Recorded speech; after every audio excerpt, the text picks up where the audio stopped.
Hello, I'm Panos Kotsathanasis and this is Bad Accent Video Reviews. Today we're going to talk about The Last Dance, a 2024 film by Anselm Chan that is currently screening in Rotterdam. Regarding the intro and the synopsis of the movie, I will read from Rhythm Zaveri's review on Asian Movie Palace. Comedy legends Michael Hui and Dayo Wong are no strangers to ruling the box office. Back in 1976, Hui directed and starred in The Private Eyes, which went on to become the highest-grossing domestic film of its time in Hong Kong. His last directorial effort, The Magical Touch in 1992, which also coincidentally featured Dayo Wong in a prominent role, ended up being financially the most successful work of his career as a director. Wong, for his part, starred in A Guilty Conscience last year, which still reigns supreme as the highest-grossing domestic film of all time in the country.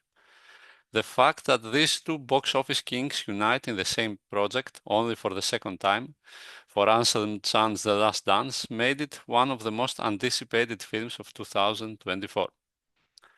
Post-COVID, like with all businesses, the wedding industry too has seen a drastic decline. Upon his girlfriend Jade's insistence, debt-ridden wedding planner Dominic forgoes the business of assisting people in starting their new life together in favor of assisting people to the afterlife, as he takes on the funeral business of Jade's Uncle Ming. Along with the business, he also takes on Uncle Ming's partner Hello Man, a Taoist priest whose expertise lies in the traditional funeral ritual breaking Hell's Gate. However, Dominic's innovative and money-hungry ways often see him at loggerheads with the Orthodox man, who also has a very cold relation with his daughter, emergency medical worker Yuet.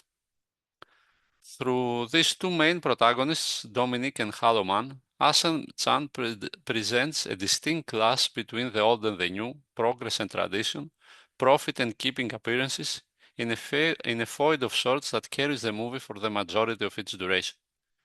Quite smartly, however, he does not present Dominic as a bad man and Hollow Man as a good one, since both have both bright and dark sides.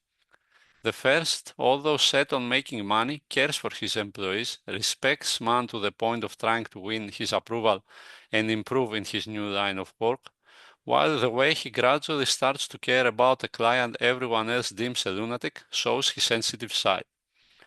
On the other hand, although Hollow Man conducts himself as the utmost expert and as a pillar of virtue, his misogynist ways and the way he plays favorites between his daughter and his son definitely show a rather problematic side of his. The clash also moves into comedic paths, but the film remains dramatic for the most part, although Chance keeps it from becoming melodramatic, at least for the most part. The way the relationship of the two men unfolds is entertaining, but their progression could have been handled a bit better. Nevertheless, the performances of Michael Hui and Dayo Wong are both a treat to watch, with their chemistry both in the moments they fight and the ones they are in good terms being excellent, moving beyond any faults the story may have. The third pole of the narrative is Man's daughter Yuet, with the fact that she's a medical worker trying to save lives and frequently failing, while her father is someone dealing with funeral rites, essentially waiting for people to die in order to make a living and also support her, at least when she was younger, is a rather intelligent antithesis which Anselm Chan takes fully advantage of in order to progress his story and analyze his characters more.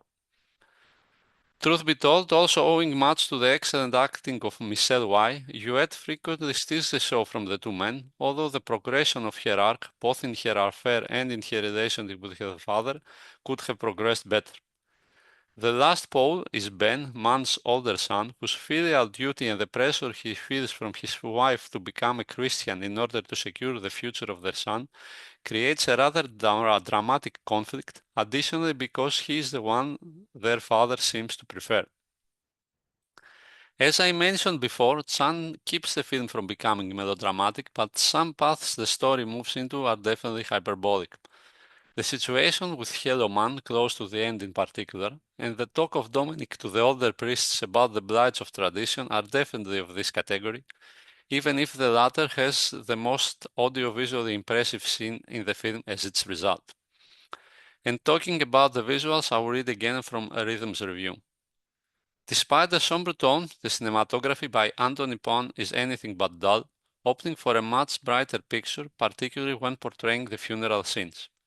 These especially come to life in the two scenes depicting breaking Hell's Gate ritual that bookend the feature, with the climactic one being particularly awe-inspiring thanks to the mesmerizing use of burning paper and fire. This is the scene I described just before. The music, though at times leaning towards the melodramatic, is impressive, its use of traditional instruments being the highlight in, but not limited to the funeral scenes. William Chang and Kuran Pang's editing results in a relatively fast tempo that suits the overall aesthetics of the movie, although the truth is that some arcs could be missing from the story, either because they are excessive or not adequately explored, as mentioned before. Nevertheless, the quality of the visuals, the acting, and the overall story and the comments deriving from it allow The Last Dance to move far beyond its faults in a rather meaningful film that is also quite entertaining.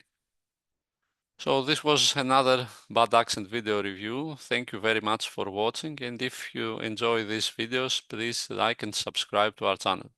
Thank you very much. Have a nice night. Bye.